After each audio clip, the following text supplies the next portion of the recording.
Welcome everybody to episode 5, I think, of when we're doing food waste. Now, originally we said we were going to do food waste, leftovers, and eat what you buy. In the meantime, Emma dutifully went away and started planning what she was going to do for this, and then realised that really it was quite a big topic to cover, and we know food waste is a big topic to cover. So Emma's decided that she's going to chop it up into smaller bits. And today is going to be an overview of food waste. Now, some of you will have seen some of these stats before when you've done our volunteer training, but some of you it might be new, but possibly you might have forgotten some of the numbers. I know I struggle to keep all the numbers in my head. So Emma's going to lead on this one today and give us an overview of food waste, but feel free to chip in at the end, and then we'll have lots more sessions in subsequent weeks. So, food waste, and if I'm not getting anything right, Rob, please help. But obviously it's a massive, massive problem, not just in the UK, but in the rest of the world. It's one of the biggest contributors to climate change because of the methane and the CO2 that it creates when it's rotting down predominantly in landfill sites. And as it says there, if food waste was a country, it would be third in the world for its impact on climate change. But it's not just obviously the impact on climate change. We've got real inequality of food distribution. We've got, nations going hungry where we're throwing away millions of tons of food.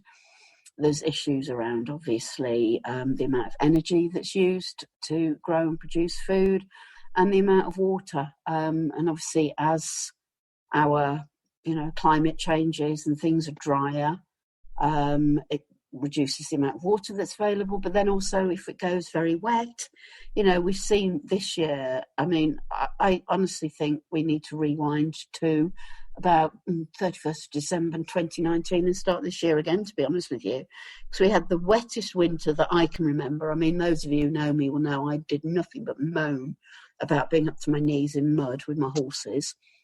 But it had a massive impact with the farmers. Obviously, their crops were destroyed. They couldn't plant anything because of the fact that the ground was so wet. Then we've hit March and we've gone to very dry weather and very, very hot weather since May. So that's had an impact on farming in this country, obviously, because, what if they had managed to plant anything, they've had to irrigate it.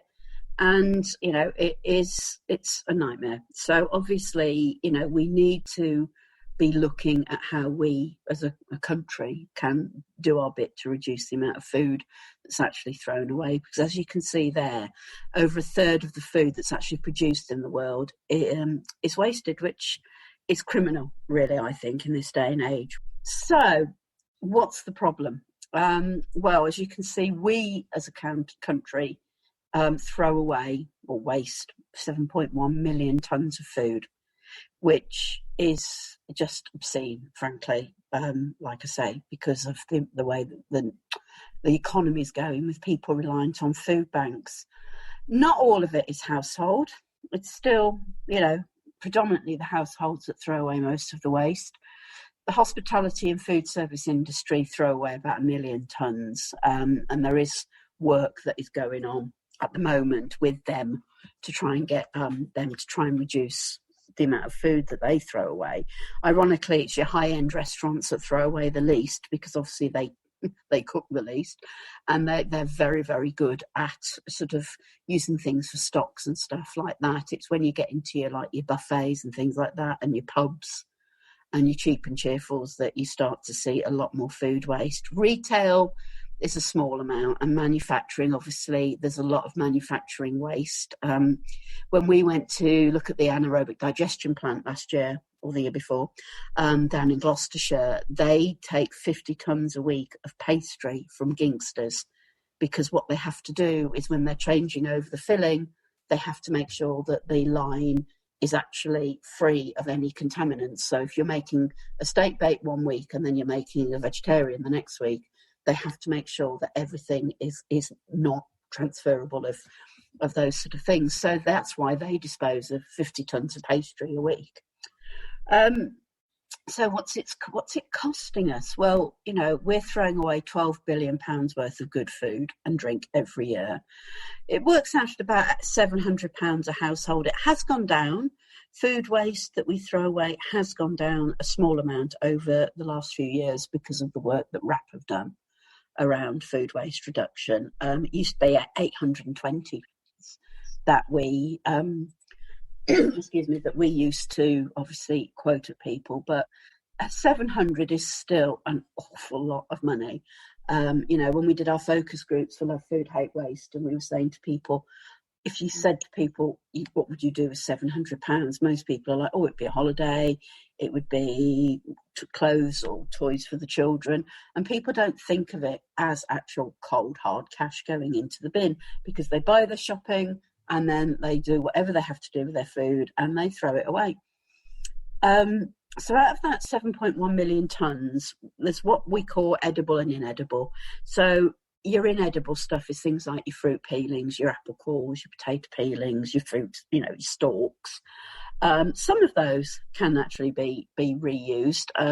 RAP did a campaign recently called Complete, which got people to think about broccoli stalks and pizza crusts and things that people don't eat, and actually ways that you can actually eat those, and making strange crisps out of potato peelings, things like that.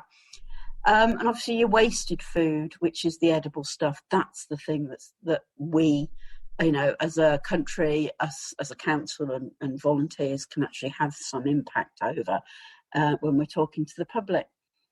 That 7.1 million tonnes would fill Wembley 9 times. I've never been to Wembley, but it's meant to be very big.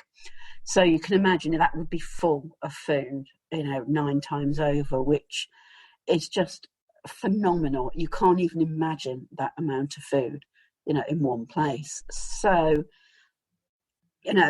why do we waste food, or why do people waste food? A lot of people don't use it in time.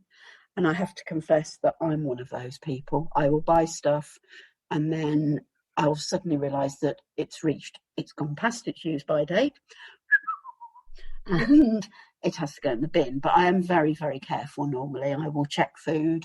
I will make sure if it is in date, and I'm not going to use it, it goes in the freezer. So that is, the biggest reason why it gets pushed to the back of the fridge. Everybody's busy. Everybody has busy lives, even at the moment when we're all, most people are stuck at home. Personal preference, you decide to buy something thinking it'd be nice and it actually turns out not to be very nice. I'm another culprit for that. Cooking, preparing too much, giving children too much food, thinking that they need adult portions when actually they don't. Rice, pasta, they're the two things that people always underestimate how much you actually need, which is why our rice scoops and pasta measurers for spaghetti are really popular at events. I just wish I could find something that would do one person's portion of dried pasta, like your penne and stuff like that, because that I think would be really useful. But then some people eat more pasta than others. This is, people when I've done events have gone, well, I eat that much rice on my own, and I'm like, fine, if you eat it, fine. It's when you cook it and don't eat it, that's when we've got an issue. And other things, I don't know, could be all sorts of reasons that it might not taste as nice to you, or you haven't used it, in a correct recipe, or a lot of these recipes, they call for something really obscure, like, I don't know, lemongrass. You go out and buy your lemongrass and then you use it once and then the rest of it gets thrown in the bin. If you actually look at what percentage is actually thrown away, it doesn't surprise people. It's fresh vegetables, salad. You put your bag of lettuce in the fridge and it goes a bit manky. We never have manky carrots in our house, obviously, or manky apples, because the horses will eat them. Drink is everything from milk through to smoothies, tonic water that you've bought and you haven't bought, fizzy drinks you haven't bought, and you bought and haven't put the top on properly. Those go flat, so those go down the sink. And bakery, bread, cakes, things like that. Bread is notorious for going mouldy very quickly, particularly if you buy these baked breads in the supermarkets, the fresh baked stuff. The stuff that you buy in the packets, like Warburton's, tends to have chemicals added to it to make it last a bit longer.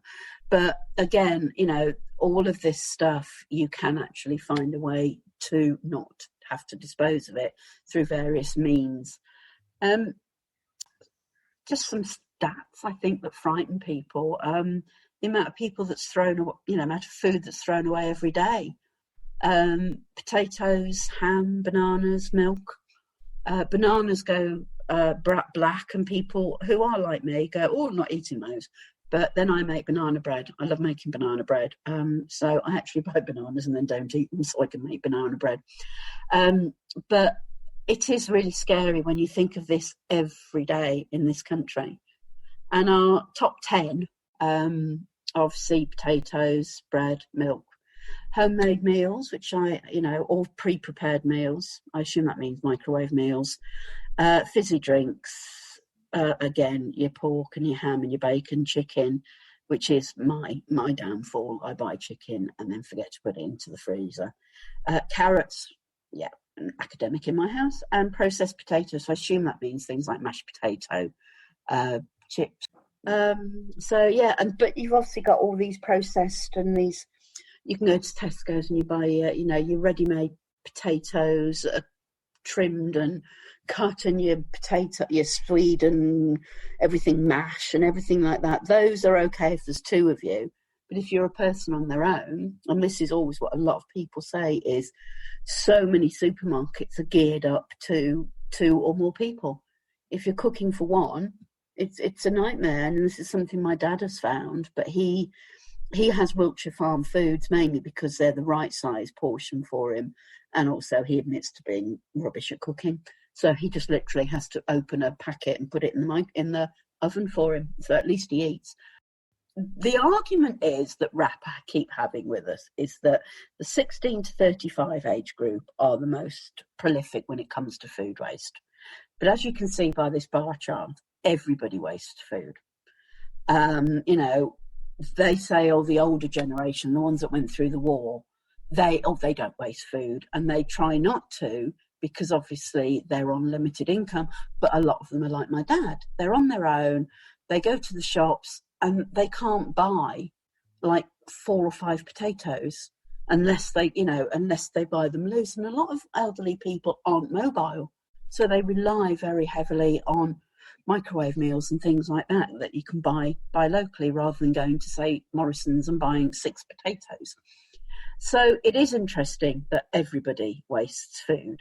I suppose the highest is the 2 highest are your young families that are busy, and then the retired, because they're possibly the ones that are more affluent, so they actually have the income, so they don't care about the amount of food they throw away. And this is where my job struggles, because we've got different people with different reasons why they throw away food, and also the best ways to actually prick their conscience. It's not just a case of, we'll get them with, you can save this money. If you're a millionaire living in Bromsgrove, you don't care about throwing away your food waste. Well, the servants probably do it for you. But whereas if you're a family living on, low income in Kidderminster, you are going to care about money. So it's very challenging, this food waste lark. So the main campaigns, which of course most people know, is Love Food, Hate Waste. That's the RAP one that's been going now for probably about 12, 13 years. I remember it when I worked at Birmingham City Council, and it was just starting to be sort of as obvious. It was about 2007, I think, they launched the campaign. And as you can see, because of a lot of the work done by them, or, other reasons like people being a bit more careful about, what they spend their money on and things like that, because of incomes freezing, particularly if you work in the public sector, food waste has reduced by 7%, which is great. It really is an amazing achievement. Their target of 20 by 2025, ambitious. Are we going to achieve it? We'll have to watch this space, I suppose. And the other one is the Courtauld Agreement, which brings together organisations. There's about 130 odd signatories to it, manufacturers, people like that, who are actually trying to make food and drink more sustainable. Under the government waste strategy that was launched, not last December, the December before now, there is very much emphasis on producer responsibility. So that's more around packaging and things like that. But hopefully, it might actually go, towards they may start thinking more about, the amounts of food they're producing, how they're producing it, and making it easier for residents to not waste food. And although obviously at the end of the day, it's the person that buys the food that wastes it, supermarkets and the food manufacturers, I do think, play a big part in creating a lot of this food waste. They obviously create food waste themselves with their stuff that they haven't sold. I still tell people to this day the horror on my face when I actually got to go backstage behind the scenes at Asda in Minworth, which is the biggest one in the country, and they opened up this room and it was full of food that was going to be thrown away, and that was just one of 3 freezers or fridges that they'd got, that they were just storing their stuff, and then when it was full they took it away and disposed of it. And that really brought home to me the amount of food that the supermarkets are buying and then not selling. And I know they're getting better. They are better at reducing food and not having to expect people to want everything to be perfect. Morrison's and other supermarkets are making a big deal about these wonky veg, aren't they, and wonky things. There's nothing wrong with their wonky veg, it's just veg. But because the consumer, it dictates everything has to be perfect, this is why they are wasting so much food. So hopefully, slowly, we're going to get there. So let's talk about Worcestershire. Food waste counts for over 1/3 of the total waste that we dispose of, which costs us, just for the food alone, over £5 million. Now, obviously, if we reduce the amount of food that people throw away in the county, we save money on our disposal costs. So that money can be used in social services, care homes, or other parts of the council that are struggling with finance. So even, that's another string we can add to our bow, I suppose. If they're not interested in saving money themselves, we'll say to them, well, you cut your food waste, you'll be able to put your granny in a care home, that sort of thing. So it equates to about 42,000 tonnes of food a year, which I just can't believe. And if you can, these figures I'm quoting are actually based on some food waste analysis that was done after one of my campaigns, but because it was equivalent to what we'd had with other waste analysis, it's a rough estimate of how the counting actually works. But the 7,000 tonnes of it is unopened. The amount of packaging food you see in waste composition analysis that it's gone in the bin, not even open the packet. And obviously out of that, 1/3 of it could be home composted. Composting bins are rising. Their sales this year compared to last year have gone up by over 50%. A lot of that's to do with lockdown and people being more aware, but we're going somewhere in the right direction. So WRAP now have 3 major categories for food waste reduction. Buy what you eat. So that's things like planning your meals, using shopping lists. I'll be going into more detail about obviously how you can encourage people with these things next time. But there's buy what you eat what you buy. Makes sense. So it's things like making sure that people have the right amount of food so that they don't waste it. So that again is not overcooking your quantities of rice and pasta, and not making a great big shepherd's pie when there's 2 of you, unless of course you're going to freeze it. And then there's lovely leftovers, which could be a session in itself, really. That's using the food that you've got already to make another meal. And this is where we need to be careful, because people think leftovers and they think it's the scrapings on your plate, and it's not. It's, food that hasn't yet been eaten. And finally, the savvy storage. So it's things like knowing your dates, knowing all about use by dates, sell by dates.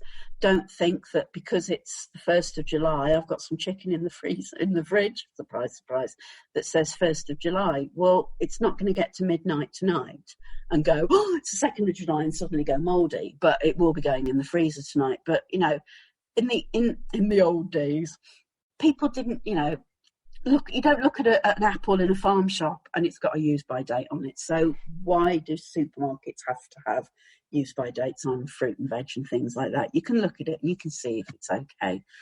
And then storing it correctly, obviously putting it into containers, using clips, using your fridge, making your fridge sure your fridge is on the right temperature. And my favourite expression, make your freezer your friend. The amount of people that don't realise what foods can be frozen to save them money. Bread being the classic one. People are like, oh, I didn't realise you could freeze bread. Yeah, stick it in the freezer and you just stick it in the toaster and you've got, toast the next morning. The final slide is, what is the future of food waste in Worcestershire? Well, we may end up with compulsory food waste collections. The government's still out on that. We will wait and see. I'm in the process of developing some new campaign messages. That's one of them there. You're getting a sneaky peek. These were developed in coordination with some focus groups so that I made sure that we were getting the right messages out there to the people of Worcestershire. At the end of lockdown, if it ever comes, we're looking at doing things like community cookery classes. And obviously, again, as part of lockdown, the expansion of my community fridge project, which, for those that don't know, is a food redistribution campaign that basically you have a fridge in a location. The only one we've got at the moment is at Upton Baptist Church, and usually it's predominantly supermarkets and shops that donate unsold food with about 48 hours left on the use-by dates, and people just help themselves. It's for everybody. It's not a food bank. It's not for the poor people. It is for anybody and everybody. We do encourage people to bring stuff along. That only equates to, believe it or not, about 2% of what actually goes into a community fridge. The rest does come from supermarkets, but it's obviously getting over the community fridge message and getting over the messages about sharing food waste. And once people are aware of it, then you can start to bring in other things like community cookery classes and just generally getting the community together. The Upton Community Fridge has brought the community together no end, but it's run by my friend Amy, who is an absolute bundle of energy. So, we're cloning Amy so that every community fridge we open, we have an Amy there, because that's what we need. And on that note, I will say thank you very much for your attention. I'm going to have to go in a minute. What's okay. the subject for next week? And I'll start the I don't know. going. What did we decide, Rob? Hang on. Yeah, it's buy what you eat next week. Buy what you eat. Buy what you eat. Yeah. And then we're having a break and I'm talking about textiles. And then hopefully we can go to eat what you buy. Depends on whether or not we can get somebody from zero waste shops involved.